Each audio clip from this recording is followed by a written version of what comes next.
Hey, everybody. Um, I'm so hoping that you can hear me. I sort of can't hear myself. Um,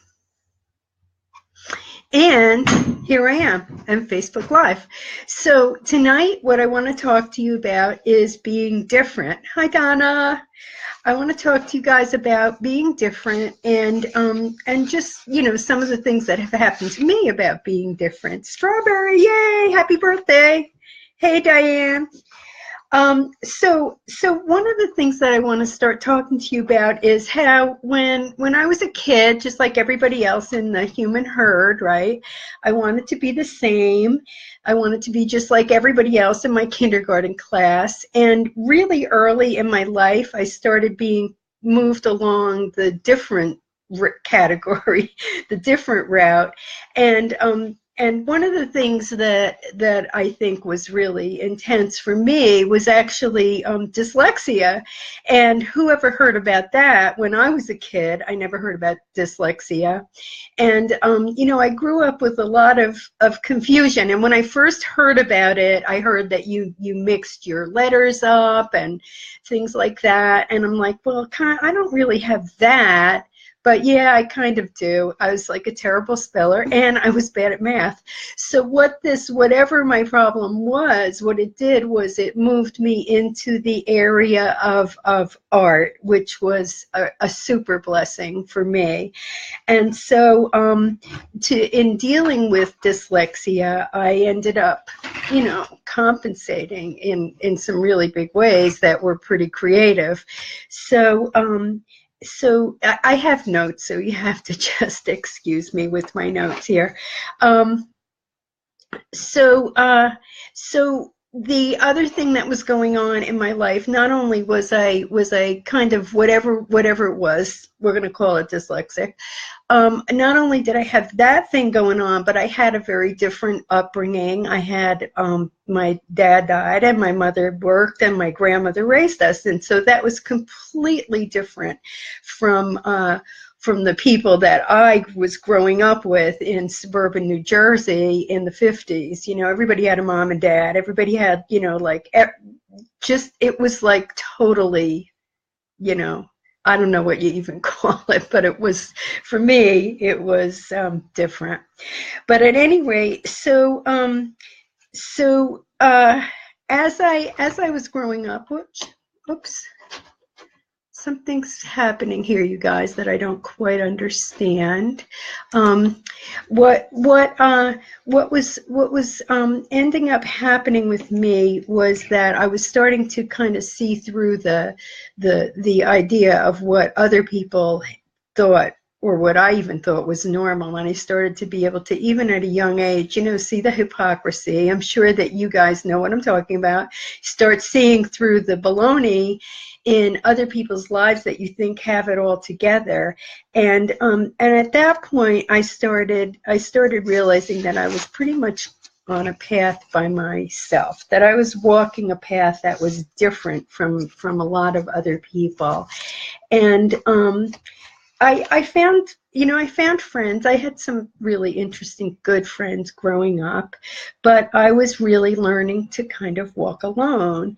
And then when I got older, when I got older and life things started to happen, real life stuff started to happen, I started making decisions that were kind of like the road less traveled, where I'm like, all right, I'm going to fork in the road here and I got to go that way or that way. And, I'm not like Robert Frost, he thought he might get back to that place. I'm like, there's no way I'm getting back to this little spot. I got to make the decision and go.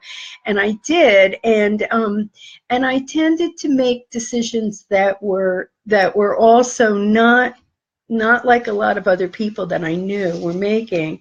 So it was putting me more and more into a position of being different. And I started to really value that. And I just want to say, when you guys know, when you get on a different path, you start meeting different people. And a lot of times those people are really cool. There are a lot of times where if you would have made a decision that was more in sync with what everybody else was doing, you would be winding up where everybody else is. So I didn't wind up there. I wound up other places, and really, they were really good places for the most part.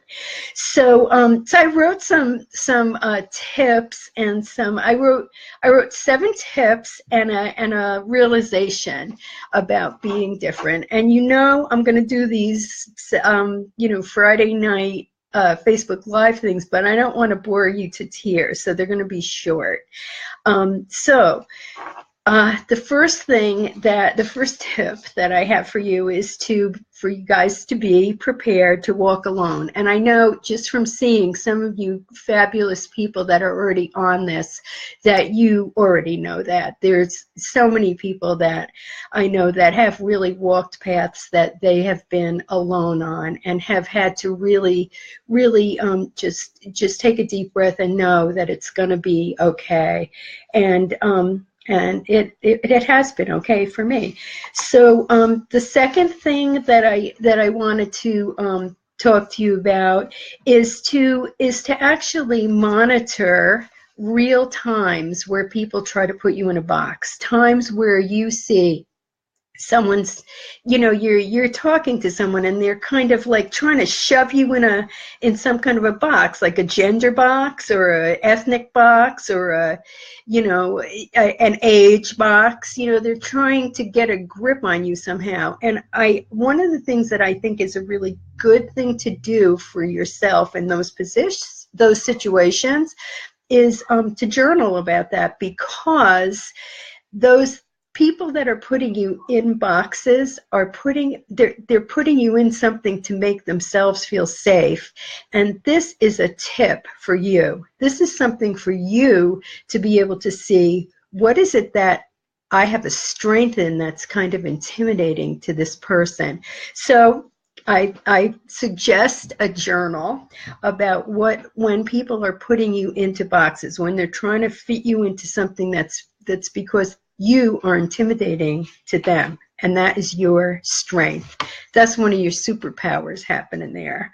So the next thing that I want to suggest is to find a different ruler. So if you're judging yourself, and I had a big giant judgment of myself today, it's like ongoing all the time about, why am I not losing weight? So I was just like, you know what, forget about it. Really forget about the weight thing, and start focusing on, what do I think about in the morning when I wake up? What is really making me happy when I wake up in the morning? And just let go. I'm done with the food thing. I'm telling you guys, right now I'm done with food. I'm on to dreams, okay? So find a different ruler for yourself. Another thing, number 4, is to know your own heart. And one of the ways that I want to talk about knowing your own heart is, again, I like lists, I like journals. I see people tapping hearts. I love you guys. But one of the things for me that clues me into my own heart is the things that make me cry, the things that bring tears to my eyes, in joy or in sorrow. And my suggestion is to kind of notice the things that give you that deep emotion. I might be singing to the choir here, you guys, preaching to the choir, but these are things that just all kind of came to me today. So just journal about that. And now for list making. I wrote, how about writing down 10 times, writing down a list of 10 things where you have really and truly felt joy. I like that book, Spark Joy. That like, I could never do it in a million years. If you guys know that book, and you know me, sparking joy, the way that lady sparks joy is not the way I do it. But anyway, because she has like a regimented, like gigantically clean house, and all her underwear is folded, and I don't know, it's not me. But anyway, there is a way to, to spark joy, and that's what I'm saying. So two of the things that I wrote down that I have suggestions about sparking joy is the first time I saw a meteor shower on Cape Cod. So I grew up in Bergen County, where the only thing in the sky was the moon and airplanes at night, and there were no stars. Like a cloud, you might see clouds. I didn't know really what stars looked like until I went to Cape Cod in the 1960s, and it was during the meteor shower, and it was like totally mind-blowing. And I just had no idea that that's what a night sky was. So that was one thing on my list. And another one was seeing Casablanca. When the first time I saw Casablanca with Humphrey Bogart and Ingrid Bergman. And I am from the age of the dinosaurs, so you might not even know who they are, but it's really a good movie, in my humble opinion. So so a list of 10 things that really spark joy, that really clue you into what gives you joy in your heart. And let me see. Oh, of course, you probably know this too, but being you is a magnet. Being yourself is your magnet, and your magnet does two things. It attracts and it repels, and both of those things are good. Sometimes you find that you're repelling somebody and you might feel really bad about it. In the long run, it's probably the best thing that ever happened. So being you, the more and more you are you, the more your magnets, acting on you and on others.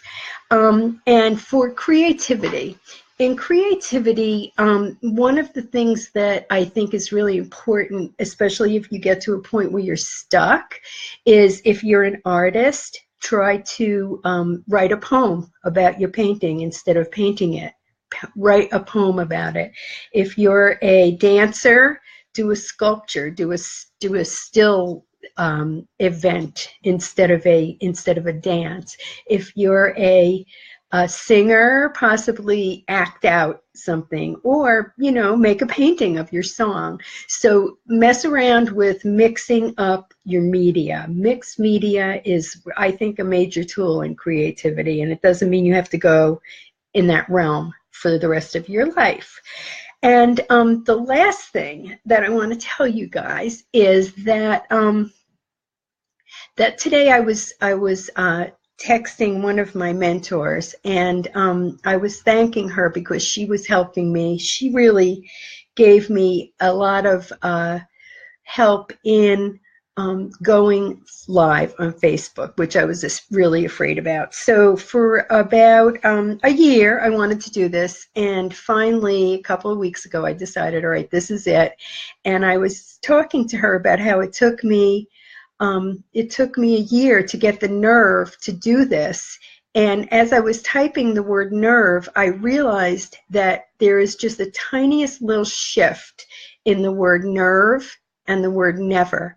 And I was so excited about seeing that, because where I'm at in my advanced age, I don't want to leave any more nevers in the box. So I'm glad that I got the nerve, and I just encourage you to do whatever you need to kind of kick that nerve up and get over your nevers, because you just have wonderful lives to live and be wonderful in. So that is the end of my Facebook Live for this is episode 3, and I'll be back next Friday night at 7:30. So go over to my Joy is My New Art Facebook page too. That's where I'm building my online coaching business. So go over and check that out. Joy is My New Art, and leave me some messages about being here. I'd love to hear what you think and a little bit of feedback. And I want to tell you guys, I love you just for stopping by and just for being in my life. So, mwah, thank you so much, and I'll see you next Friday, I hope. All right, bye, you guys.